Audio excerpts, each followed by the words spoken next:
जिला परिषद जिंदाबाद all India trade union Bageshwar बाजार जिला परिषद जिंदाबाद ওএনজিসি বছর সাথে আমার হংকামত দলে বলে যোগ্য ওএনজিসি বছর সাথে আমার হংকামত দলে বলে যোগ্য ওএনজিসি বিরুদ্ধে ষড়যন্ত্র নচলিব ওএনজিসি বিরুদ্ধে ষড়যন্ত্র নচলিব ONGC অসম সম্পৰ্কৰ মুখ্য কাৰ্যালয়ৰ সন্মুখত AITUC আৰু নিখিল ভাৰত কৃষক সভাই প্ৰতিবাদী কাৰ্যসূচী লৈছে। প্ৰধানকৈ শেহতীয়াকৈ ONGC অসম সম্পদৰ পৰা যোৰহাটলৈ জিঅ' লেবৰেটৰী যিটো বিভাগ এইটো স্থানান্তৰ কৰিলে আৰু ভৱিষ্যতলৈ এই ধৰণে আৰু অধিক যাতে বিভাগ স্থানান্তৰ নকৰে তাৰ সুনিশ্চিত কৰিবৰ কাৰণে আমি দাবী জনাইছোঁ। তাৰ কাৰণে এই বিক্ষোভ কাৰ্যসূচীৰ লগতে ONGC যিটো খাৰুৱা তেল উৎপাদন বৃদ্ধি হোৱা নাই বুলি যিটো অভিযোগ দীৰ্ঘদিন ধৰি আছে, এই অভিযোগটো আমি খণ্ডন কৰি আমি ক'ব বিচাৰিছোঁ যে ONGCয়ে ইচ্ছাকৃতভাৱে আচলতে খাৰুৱা তেল উৎপাদন বৃদ্ধিত মানে বাধাৰ সৃষ্টি কৰিব বিচাৰিছে। তেওঁলোকে যোৱা সময়ছোৱাত প্ৰতিশ্ৰুতি দি অধিক উন্নত বা প্ৰযুক্তিৰ যি ৰিক ক্ৰয় কৰিব লাগিছিল তেওঁলোকে কৰা নাই। ONGC এমপ্লয়ী সংখ্যা ইতিমধ্যে ২৫০০লৈ হ্ৰাস পালে আজি ১১,৫০০ৰ পৰা। এই এমপ্লয়ী সংখ্যা বৃদ্ধি কৰাৰ কাৰণেও আমি দাবী জনাইছিলোঁ, যিটো অন্যতম এটা বাধা আহি পৰিছে খাৰুৱা তেল উৎপাদনৰ ক্ষেত্ৰত। গতিকে এই দুটা হৈছে আমাৰ প্ৰধান দাবী।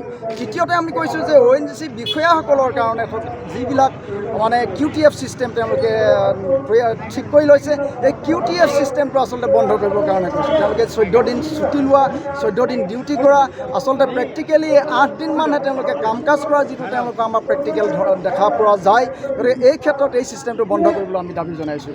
লগতে তাৎক্ষণিকভাৱে ONGC অসম সম্পদত খালী হৈ থকা যিমানবিলাক পোষ্ট টেকনিকেল হওক নন টেকনিকেল হওক, এই পোষ্টবিলাক আচলতে থলুৱা নিযুক্তিক অগ্ৰাধিকাৰ দি আচলতে শীঘ্ৰে পূৰণ কৰাৰ কাৰণে দাবী জনাই আজি এই কাৰ্যসূচী আমি লৈছোঁ। গতিকে আমি এইখিনিয়ে মূল প্ৰধান দাবী ৰাখিছোঁ। কিন্তু আমি ক'ব বিচাৰিছোঁ যাতে ONGC অসম সম্পদৰ তৰফৰ পৰা এইটো যাতে ভৱিষ্যতলৈ নকয় যে শেহতীয়াকৈ প্ৰতিবাদ হৈছে, প্ৰতিবাদৰ পিছত আলোচনা হৈছে, আলোচনাত তেওঁলোকে কৈছে যে একচেপ্ট মানে জিঅ' লেবৰেটৰী ডিপাৰ্টমেণ্টটো বাহিৰে কোনো ডিপাৰ্টমেণ্ট আমি চিফ্ট কৰা নাই।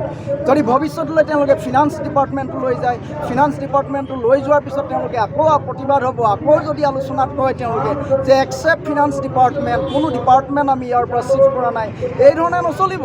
এই ONGC আমাৰ সম্পদ, ONGC আমাৰ সম্পদ, আমাৰ জনগণৰ সৰ্বাংগীন বিকাশৰ কাৰণে মানে ইয়াক ব্যৱহাৰ কৰিব লাগিব। আমাৰ ONGC আৱিষ্কাৰ হোৱা আজি কেইটা দশক হ'ল।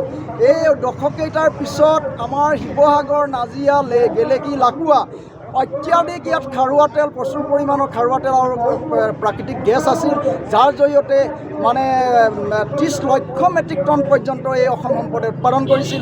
আজি উৎপাদন কমি গৈছে। গতিকে আজি পৰ্যন্ত কিন্তু নাজিৰা বা শিৱসাগৰক তৈল নগৰী হিচাপে ঘোষণা নকৰিলে। গতিকে এই ক্ষেত্ৰত আমাৰ যিসকল চৰকাৰৰ প্ৰতিনিধি, এই প্ৰতিনিধিসকলৰ দায়িত্ব আছে। তেখেতসকলে চৰকাৰক বাধ্য কৰোৱাক, ONGCক বাধ্য কৰোৱাক যাতে নাজিৰা বা শিৱসাগৰ এই দুইখন নগৰক আচলতে এই দুইখন নগৰক তৈল নগৰী হিচাপে ঘোষণা কৰক। এইটো অন্যতম আমাৰ প্ৰধান দাবী। গতিকে